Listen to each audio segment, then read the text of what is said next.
All right, we're back. Another long absence, another return. Welcome back to the Kohler Show. I'm Kohler.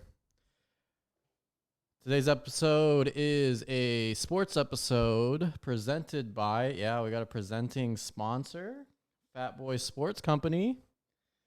We'll see where it goes with this. I don't know. It is what it is for now. Remember to like, subscribe, follow on whatever you're listening to. You can find the show on any platform, Spotify, Apple Music, YouTube. I'm thinking I'm going to go Rumble. I guess that's joining the alt-right. I'm going to join the alt-right. I don't care. Anyways, I've been traveling, and we're going to talk about that on a different day. Today, we're just talking sports. And the Detroit Lions, this just happened. The Detroit Lions have traded T.J. Hawkinson, the tight end, to the Minnesota Vikings for a second-round pick this year, a third-round pick next year, and they are giving the Vikings a fourth-round pick this year and a conditional if there's some kind of terms, maybe a fourth round next year. Now, I wrote an article, a blog, if you will. It's on the website, thekohlershow.com. On the Detroit Lions, the rebuild, the fans that piss me off. Since this has happened, the group chat, I am a Lions fan. If you're watching, shit's just going crazy in the sports world today. If you're watching the Lions logo in the background, I'm here for you, Lions fans, because I am one. I've always been one since day one, and we always suck. We're always not good, except for a few years with Stafford and Johnson and Sue, and we had a pretty good defense, and things were kind of rolling. Still never won a playoff game. But there's this loser Lions mentality that we get caught up in every year. Every year we get caught up in this loser. And it's this, I'm sorry, like the fans of Detroit are great, and I love you guys. The Lions sympathy. I don't know what you call it. It's just like this whiny Lions fan mentality where it's the same old Lions, when are we going to be done rebuilding? And I get it, but it's necessary for a team to get to where, if a team's not good, how are you going to be good other than a rebuild? There's no other way. There's no way that we're not on the beaches. We're not in LA. Players don't want to go play for us. It's not like there's no state income tax like in Dallas, and we don't have an owner like Dallas anyways. So I outlined in this blog, Sheila Ford Hamp took over the Detroit Lions ownership in June. I believe it was June or July of 2020. That's pretty recent. She fired Matt Patricia and Bob Quinn, the GM and head coach, a few months after that. She hired Dan Campbell and Brad Holmes in January of 2021. It is currently November of 2022. So, the rebuild has been happening since January of last year. This isn't a crazy thing it's not crazy to be like, yeah, they do need more time. This was one of the worst rosters I've ever seen in my 20 plus years of watching football.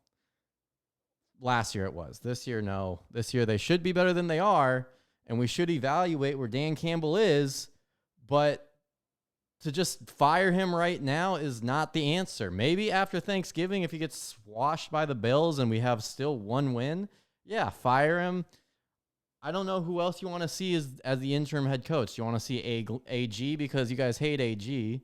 Ben Johnson, maybe. He just became an offensive coordinator last year. Deuce Staley, maybe. He's been around. I guess we could give him a shot, but I don't think anybody wants him to be the head coach. I think everybody's looking for this magic Bill Belichick hire that's not going to happen. So, here's the thing: is everybody, every chat, every show, Woodward Sports, every fucking morning is going off on these rants about, oh, same old Lions. We need to get rid of Campbell.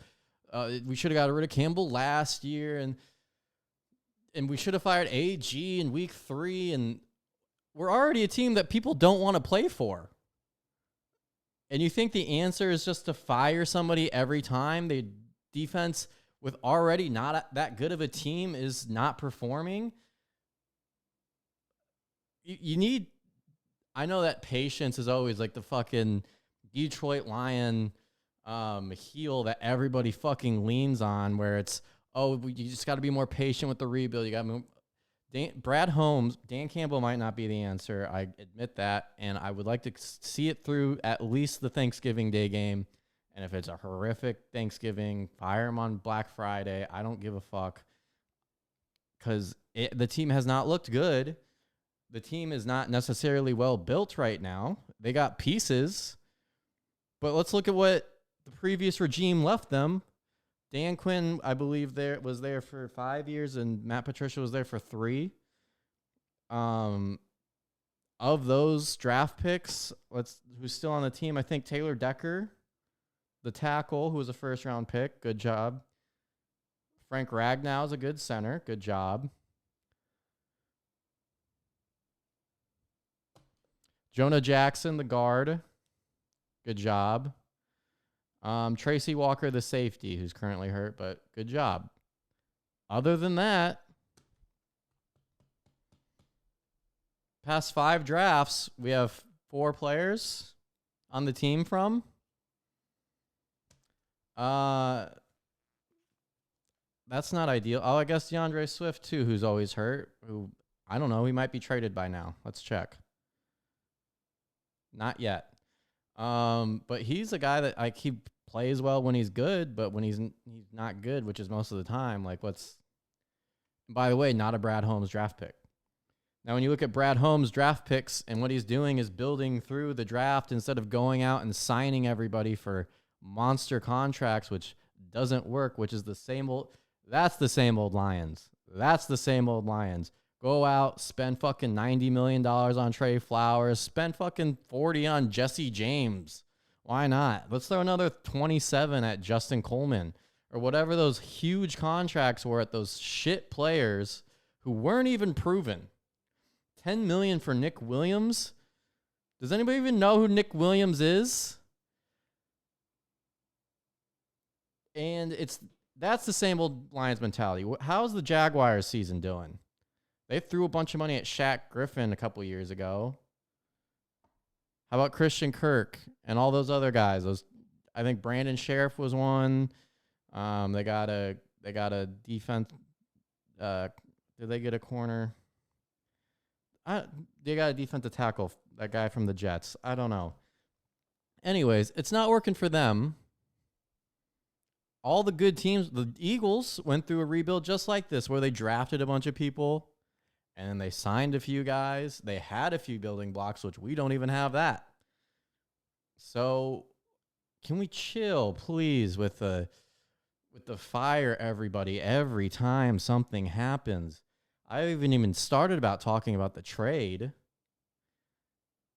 Let's talk about the trade. TJ Hawkinson traded to the Minnesota Vikings for a 2nd and 3rd round pick, and we gave up a 4th and potentially a 4th next year. TJ Hawkinson's a pretty good tight end. He's 25 years old. He was a 1st-round pick, top 10 pick by Bob Quinn. Sorry.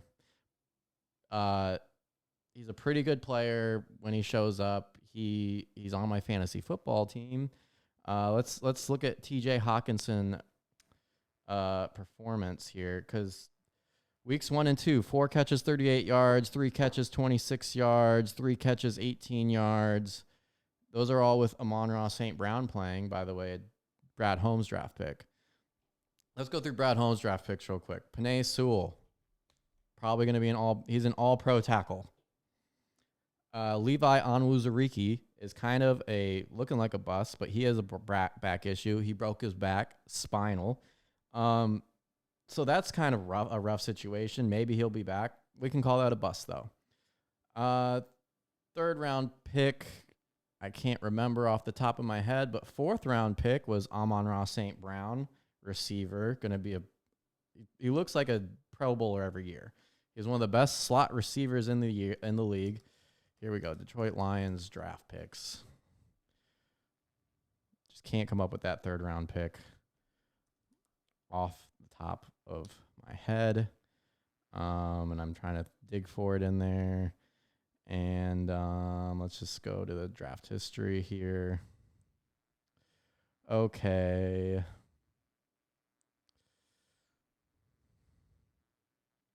Oh, Lee McNeil. How could I forget? One of our better interior defenders. Our only good interior defender, some would say.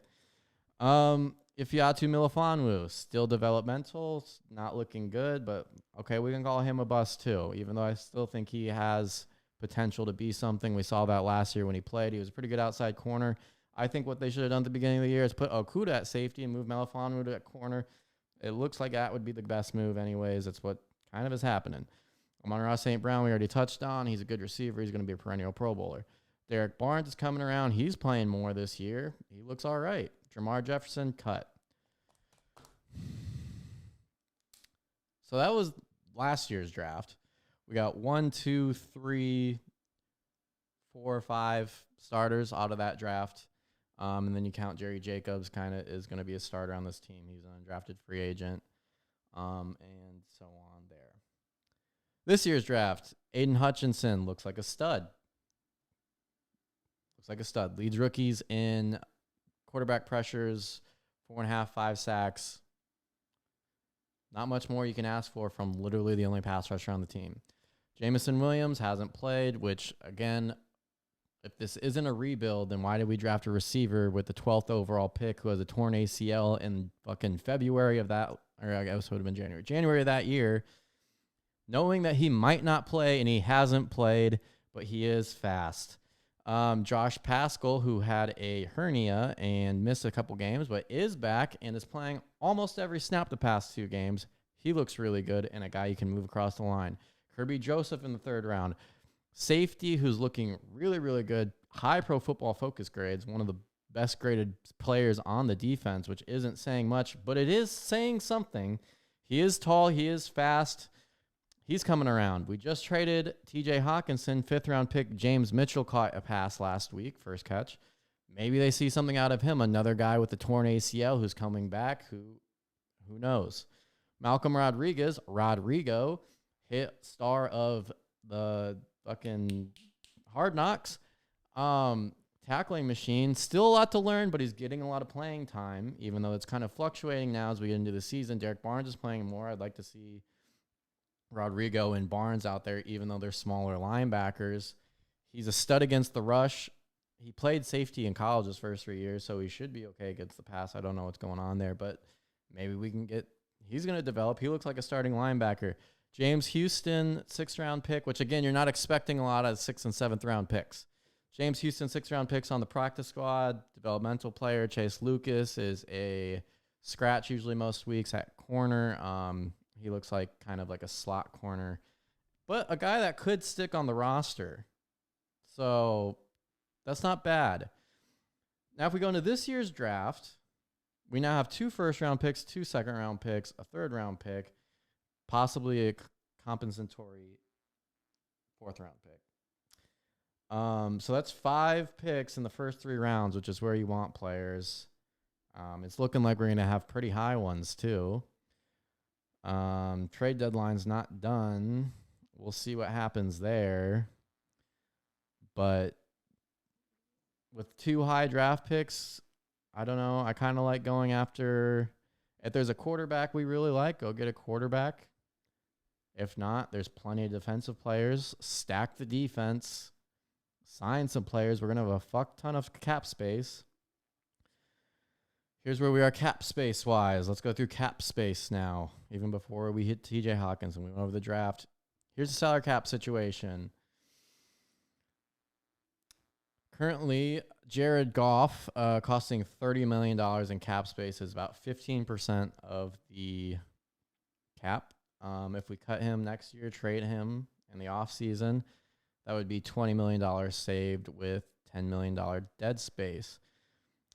Now, Taylor Decker has a $14 million contract, which we could move today, possibly, and move Panay Sewell left tackle. Jeff Okuda, I think we do pick up the fifth-year option on him. He looks really good this year. And maybe sign an extension. He's at $9 million right now. But after that, Ragnow, Brockers is a $10 million. We can save a ton of money by cutting Brockers, who isn't even really playing. And then we're into our first-round picks from this year, for these past couple of years. Hutchinson, Sewell, Jamal Williams is gone. We can cut Charles Harris, who isn't even playing, by the way. Will Harris is gone. Oruwariye, who doesn't look that good this year for some reason, is gone, probably. I'd like to see him turn it around. He shows promise. He's a big, long corner. He had 6 picks last year. I don't understand. Swift, I wouldn't mind trading. He's never healthy. Hughes is gone. Anzalone's gone. Evan Brown, I'd like to see re-signed. What else is there? Vaitai, we should cut. That's another $10 million. Romeo Quara hasn't played yet. That's another $14 million. So we got a ton of money, and we have a team right now with a lot of young players playing. So the cat moves are coming. Chark's been kind of a bust. He looked good that first game. I don't understand why they started going away from him. Then all of a sudden he was hurt. It is what it is. And Bradley Chubb just got traded to the Dolphins. Okay. So yeah, that's where we are drafting cap wise. We're in the best spot cap wise, and then one of the better spots draft wise. So we have that's the assets we want. Now TJ Hawkinson, who the group chat is going off about how bad this trade is. And if we go back to TJ Hawkinson, while Amon-Ra St. Brown is healthy, 4 catches, 38 yards, 3 catches, 26 yards, 3 catches, 18 yards, and a touchdown. 1 catch for 6 yards, 4 catches for 48 yards. This week he had 3 catches for 80 yards. 60 of those were on 1 catch. So he is a good player. When St. Brown was not there, he had that huge 8-catch, 179-yard, 2 touchdown game. That game was just crazy points with Seattle. So he is a good player, but you shouldn't, you should never draft a tight end in the first round. And here's why. Here's the last tight ends drafted in the first round. Kyle Pitts, pick number 4. What's he doing this year? He's a generational talent, but he's not doing anything, despite being on a Falcons offense who has one other receiver and no running back. Tyler Algier is the running back. Noah Fant, the other tight end drafted with TJ Hawkinson, he's already been traded for Russell Wilson amongst other picks. TJ Hawkinson, gone, pick number 8. Hayden Hurst, pick number 25. He wasn't picked up again by the Ravens. So, again, Njoku, pick number 29. Was he worth it for the Browns? I don't think so. Evan Ingram, pick number 23 by the Giants. Already gone in Jacksonville and having an okay season. O.J. Howard, pick 19, almost non-existent as a player. Eric Ebron, pick 10, one of the worst draft picks of all time in Detroit Lions history. Tyler Eifert, pick 21, had one really good season. I had him on my fantasy team. He had 13 touchdowns, but his career fluttered out. Jermaine Gresham, pick 21 by the Bengals. That was 3 years earlier, and then Brandon Pettigrew, and so on. So tight end's not a something you should be drafting in the first round. And with his extension coming up, are we really going to pay him $20 million a year? I think it's better to get a second and a third round pick out of a player who barely contributes when your other players are healthy anyways. James Mitchell, I think, can fill in for 1 catch for 18 yards or 3 catches for 36 yards. Him and Brock Wright should be able to combine for that. So I don't see why is everybody crying? Do you want to rebuild or do you not want to rebuild? Because you want us to be good and you want everybody to be like, you just expect them to just win. But also, if the team tries to make moves to get better, you also don't like that because then we're giving up players that you like. Do you like them? Is that what that is? Why do you want them if you don't like them? And then why don't you want to give them up if you think we suck? Do you think if we just get a new coach, then everything will be fixed? Do you think if we just bring back Jim Caldwell, then we will be a Super Bowl contender? Because that's not true. Jared Goff is not good. You guys keep saying Jared Goff is good. He is not good. He is good enough to get your team through a season. He's not going to win you a Super Bowl. He had Sean McVay calling plays when he did get to the Super Bowl, and they got skunked by the Patriots. He's a turnover machine. He has tiny hands. He fumbles the ball. He throws pick sixes. We lost the past 3 games basically because of him. Now, also, you could say, yeah, we didn't make adjustments and all that, which is true. And I don't have any issue with Jared Goff, really, but like I don't think he's the future of the Detroit Lions. So we should trade him too. I hope I get a notification that Jared Goff's gone. We need a quarterback, and we need to build up the defense more. But Lions fans need to stop this crybaby pee pants approach to the league, where you just think that if we just fire our coaches and get new ones, that it's just gonna improve. We're at a year and a half into the rebuild. A year and a half. We've been rebuilding. We've only won one playoff game since 1991. Yeah, but you got to separate it. It's not just we've been rebuilding since 1991. We had a pretty good team with Matt Stafford. We had to get rid of him because it was a smart thing to do after Matt Patricia and Bob Quinn put this roster into the dirt. And now we're building through the draft, and you guys aren't happy about that. You guys want them to go spend all the money on all these players that we don't have. We had a shitty cap space situation, which they are clearing up, and we had a shitty roster with shitty players who are now being filtered out for these new draft picks who are actually contributing. I don't understand what Detroit Lions fans want.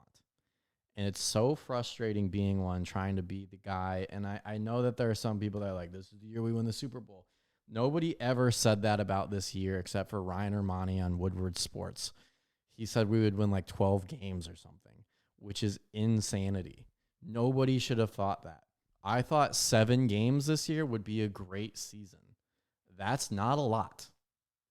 Now we're at 1 game, 8 weeks through the season. That's not good either. So we have, 10 games left? Give me 1 second to find how many games left we have. It's frustrating. Packers, Bears, Giants, Bills, Jags, Vikings, Jets, Panthers, Bears, Packers. 10 games left. We have 1 win. Again, I'm not fully sold on Dan Campbell still. If we need to get rid of him, the Bills are 11-24. That's 4 weeks. So we have 4 weeks to get our shit together, and if we win, I think we can very well win Packers, Bears, and Giants. All those are winnable games. Giants, in my opinion, are overrated. I'm sorry this whole rant's have been about the Detroit Lions, but this is one of the most frustrating things I go through in my day-to-day life. I've even muted my group chats because of it, because it's just so annoying to listen to people cry baby about this. I have a friend named Carl, and he just there's no solution. It's just no matter what the Lions do, he's just mad. He's just sad that we suck. And he's just constantly complaining about a rebuild that's been going on for 30 years. And the rebuild started January of 2021. Okay. So we have picks. Maybe we can get more. I hope we get more. I don't care about the season. Doesn't matter anymore to me. It never really did. I just wanted to see improvement, and there is improvement, and there are good players on this team who are young. We're the youngest team in the league. Frick. So one more time for the people in the back. Please chill out with the fucking Lions. Jesus, Moses, and God. It takes more than an off season or two to get this thing together. And you know what? Maybe Brad Holmes bombs on all these picks and I'm wrong. But at least I'm giving them a chance. You're not even giving them a chance. You just took what Bob Quinn and Matt Patricia did and said, that's something to go off of. It was nothing to go off of. And stop giving me, who was it? The Seahawks and the Giants and the Jets. Those are not Super Bowl contending teams. Those are improved teams. They're not that good. They're leaning on players that are going to collapse at some point. It's already happening with both of them. Seahawks might have something. I don't know what happened with Geno Smith, but all of a sudden he's good. And they are in a very good draft position. The Eagles are in a very good draft position. But why aren't we talking about teams like the Raiders who went all out, the Buccaneers who went all out, the Jaguars who went all out? Panthers already fired their coach. They at least gave him 3 years. I would be okay if we did that. Texans suck. Everybody knows that. Steelers. People were talking about the Steelers being a playoff team. Not me, but people were. The Bears are coming back down to earth. The Packers are underperforming. Why aren't we talking about the Packers? Why aren't we talking about the Colts who are underperforming? Why aren't we talking about the Bengals who are underperforming? Patriots have the best coach in NFL history. Why aren't we talking about them? I don't know. I don't know, man. Different things happen for different teams. Maybe Dan Campbell isn't the right coach. I don't think he's looking like the right coach, but please shut the fuck up about this was supposed to be some grand season. It's a hard team to watch. It always has been. And the only way it's going to turn around is if we get behind these guys, if we start looking at these moves objectively and just know that they're at least putting themselves in a position to make the right decisions. Because in the past, we weren't even in the position to make a good decision, which is so much more frustrating. At least having cap space and having draft picks and having young players that want to play is better than having 4 high-priced free agents, a washed-up quarterback, money put into like guards who never play, and we're in such a better place. Please shut the fuck up. Thank you. That was my speech on the Lions. We'll talk about other teams in the future. I just had to get that off my chest. My TJ Hawkinson rant. Good luck to him in Minnesota. I like the player. We should never spend a first-round pick on a player, on a tight end again. Please, no. I hated it with Pettigrew. I hated it with Ebron. I didn't like it with Hawkinson. I really wanted Josh Allen. Josh Allen was already gone. Josh Allen, the linebacker. Look at the best tight ends in the league right now. Kelsey was a 3rd-round pick. Mark Andrews was a 3rd-round pick. George Kittle was a 5th-round pick. Darren Waller went through a whole bunch of shit. He was a drug addict, came back. All these guys have had better seasons than TJ Hawkinson. Dalton Schultz, I believe he was a 2nd or 3rd-round pick. Okay. Hawkinson's gone. Good luck to him. Moving on. Tonight, the first college football playoff rankings will come out. And I wrote another blog you should read. That's on my website, thekohlershow.com. This is the perfect year for a college football playoff expansion. In the past, there have been teams highly ranked that put out 20 draft picks in a year. Like last year's Georgia team, that was an all-time defense. Nobody really stood a chance. Alabama did beat them once, but once Jamison Williams went down, they couldn't keep up. The 2020 Alabama Crimson Tide, that team was loaded in a COVID year where everything was weird. The 2019 LSU team had, previous to last year's Georgia team, the most draft picks by a single team. They had one of the best offense probably in NFL or college football history. Joe Burrow had an amazing season. Jamar Chase and Justin Jefferson are 2 of the best receivers in the NFL now, and they were on the same team. These teams were loaded, and that seems to be the biggest argument for why the playoff shouldn't expand is, one team's just going to win it all. Anyways, the top team always is just going to win it all, and that's just not true. And also that's another loser way of looking at things. It's like, why should we play the other couple months, the other 13 games of the season if we know that Alabama or Georgia or Ohio State's just going to win every year? Why don't we just do a 4-team playoff, Ohio State, Georgia, Tennessee, and we'll do Clemson? Ohio State, Georgia, Clemson, Alabama. Sorry, I think I threw Tennessee in there. But yeah, why don't we just do that? We'll just have a 14 playoff. We'll start it in the last week of August, and then we'll have our playoff champion by the first week of September, and then we can all just enjoy Halloween. But that's not how. That's logically not why you should do it. And college football has never been able to get this right. Uh, Growing up, first season I fully remember watching was the 2003 season. So this was the BCS. I grew up with the BCS system, which such a crazy thought to me that the college football, the NCAA, came up with computers choosing who should play for the national championship, even though there might be other. It happened the first year with Nebraska and Michigan, where there were two teams that won. They split the national title. So, like, year one, they should have known, like, hey, this still isn't going to decide the national champion. And they did it anyways. So then they opted to go to a 4-team playoff. And even that still, like, there's the biggest argument every year is what is that last team that should get in? 4 seeds have won before.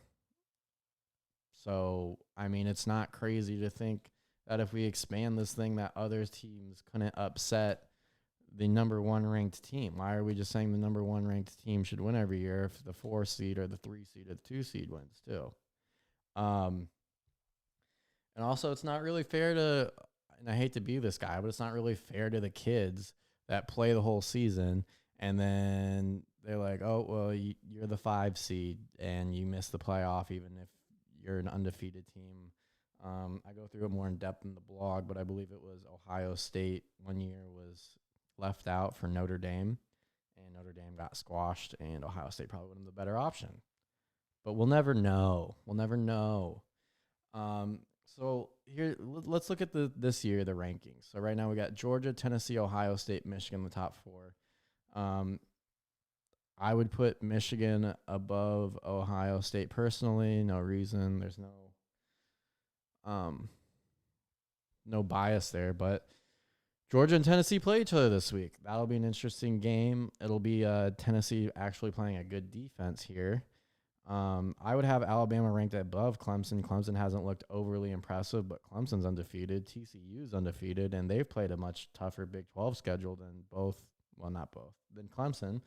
So I would have Clemson or TCU above Clemson. So I would have Georgia, Tennessee, Michigan, Ohio State, Alabama, TCU, Clemson. That's 7 teams. You got Oregon, who after getting squashed by Georgia in week 1 looks pretty good. USC, who can't play defense but can score with anyone. UCLA and Utah. Those are both good teams that run the ball, and UCLA has a senior quarterback. Utah has a senior quarterback. UCLA runs the ball well. They play defense.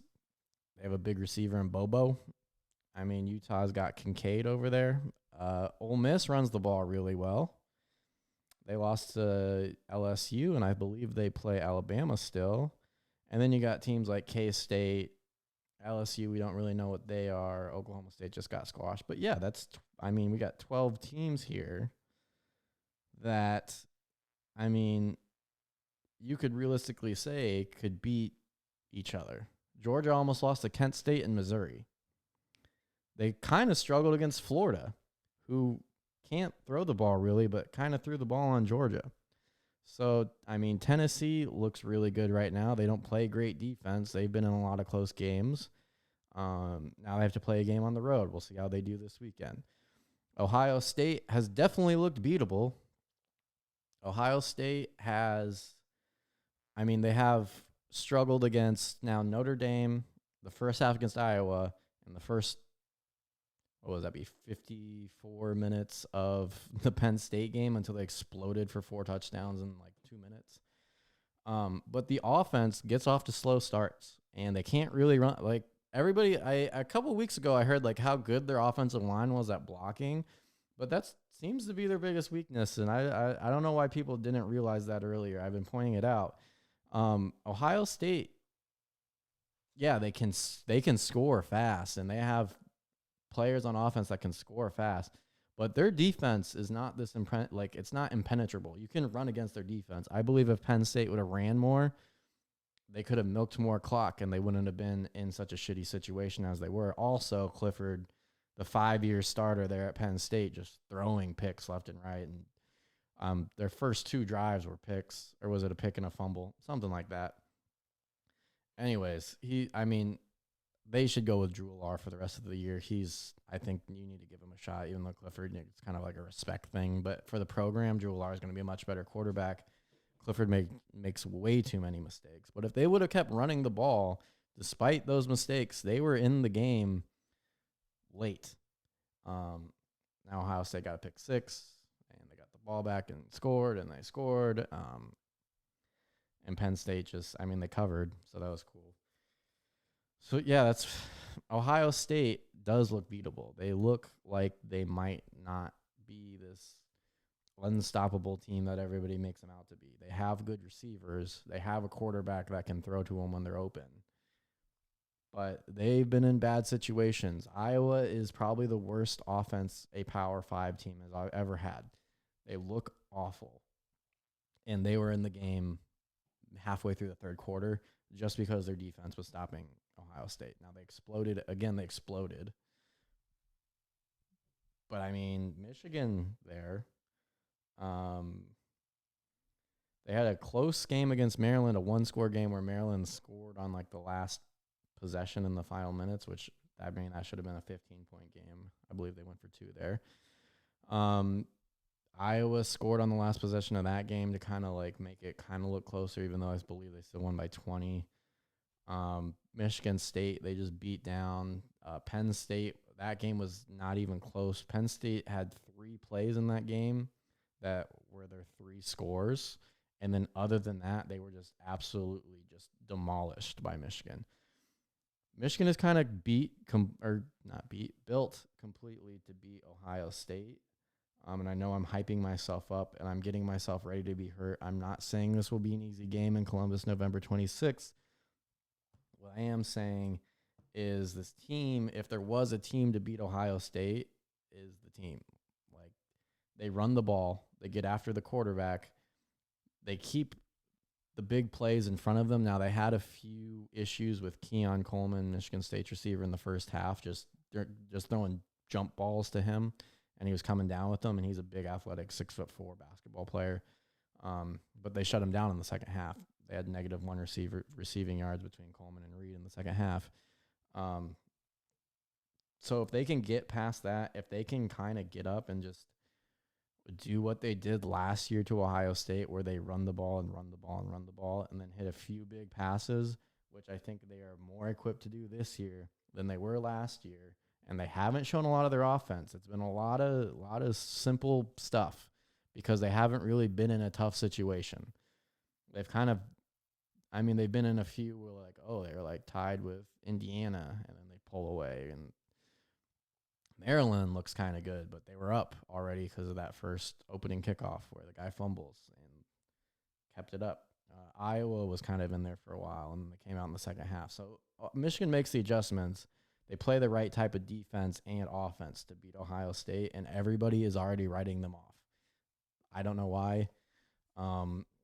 Everybody's already pretty much just putting Ohio State in automatically. Now, Alabama, we'll see. Again, they're going to play Georgia or Tennessee in the SEC championship, pending any losses. But they can win out, and that would be a playoff team. Clemson is an undefeated, going to be the ACC championship. They should be a playoff team. TCU, I think, still has a few games. I believe they play Texas this week. That'll be a tough one. We'll see if they get through it. I believe it is a home game. But if they win out, they win the Big 12, why should they not be in the game? Oregon, besides one bad week, the first week of the season, has looked great. They've cost me money. Why are they not a playoff team, especially if they win the Pac-12, which UCLA, USC, and Utah are all there in the top 12 as well? If they went out there, why should they not be in the playoff? So there's and then the other argument is, well, they're always just going to argue about the last team in. Okay, maybe. Yeah, that's what happens. But do they not do that in March Madness too, which is 64 teams, 68 teams. They do the last 4 in, first 4 out, next 4 out. Do they not do that? But isn't it much easier to say, St. Bonaventure didn't make it in this year because of the strength of schedule, and we're going to put Texas A&M in instead of them? Isn't that much easier than saying, yeah, the undefeated Clemson team can't go to the playoff because they only beat Wake Forest in overtime? Like, what?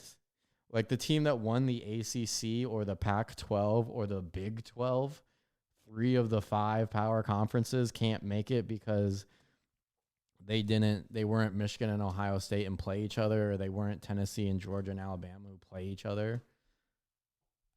I mean, we're in a situation where we could be looking at Georgia, Tennessee in the winner of Michigan, Ohio State, possibly in the college football playoff.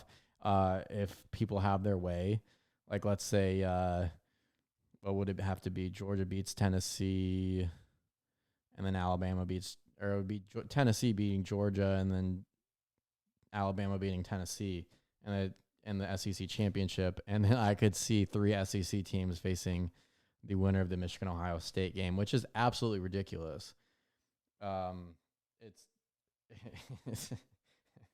It's so stupid. And another argument, there's an argument that the games would mean less if more teams make it in, and which logically doesn't make sense, because if you have 12 teams if you're playing for 12 spots, that means more teams are playing for spots, which means more games mean more. It doesn't make any sense why if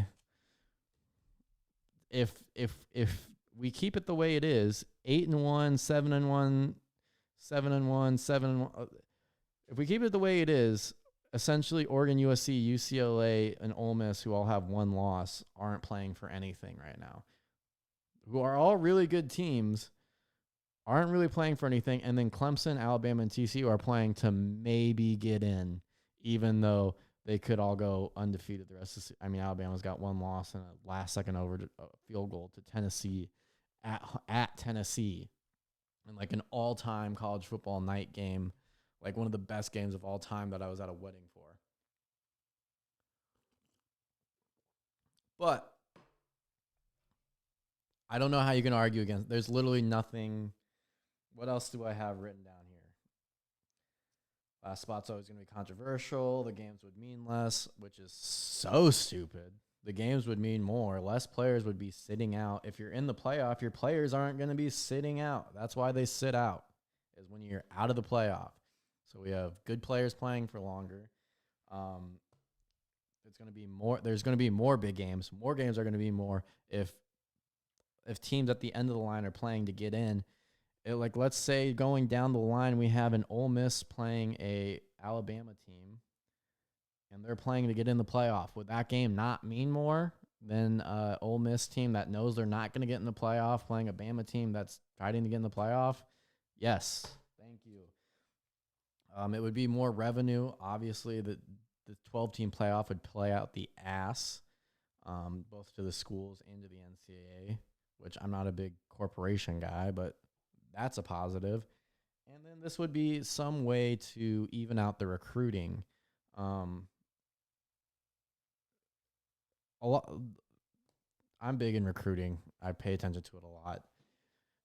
Basically, Georgia, Ohio State, Alabama, Clemson, Texas A&M now. Look at where they are. These teams all the past couple of years, or some of them more than the past couple of years, some of them just the past couple of years, have these monster recruiting classes, which are far and above the other teams. And, I mean, there's different ways to recruit. Michigan, I know, doesn't necessarily go after, like, these big fish. They get 1 or 2 a class. And then they get a bunch of guys that they know they can develop, which leads to less players transferring, which is why they don't have that big of an issue with players transferring. I don't think they make false promises. I think with teams like Texas A&M, you're going to see a lot of false promises, guys leaving because they're not playing, because they suck, not brought into the program. So there's different ways of doing this.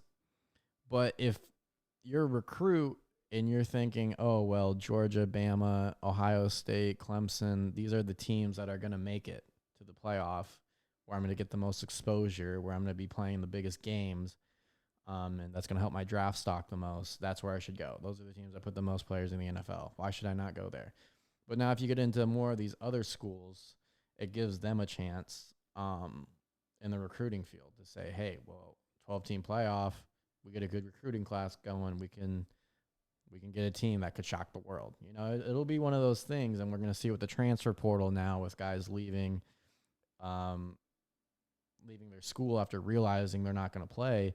Now, it's both a good and a bad thing because, I mean, it's tough as a coach, but it's good for the players because you can go somewhere where you're going to play and you have more talent spread out throughout the country instead of the Alabama running back room that they were talking about with like Derrick Henry, TJ Yeldon, Alvin Kamara. I don't think Najee Harris, but there was one other guy. They have these rooms with just stacked NFL players because all these top recruits go there, and I think this will even it out, and the transfer portal will even it out. So with that being said, my college football playoff this year would be, we'll just say Georgia, Tennessee, Michigan, and Ohio State. That's where we're at. It's not going to be that because there's still more games to be played, and we don't know where we're going to be at the end. But we got an exciting final month of college football coming up. And, yeah, that's all I really have on that. It's gonna be a fun year. Got a lot more coming for the show. I got a lot I'm working on. It's been a wild ride. It's been a struggle. But yeah, I'll be back tomorrow with a Love Is Blind recap. I am Kohler. This has been the Kohler Show.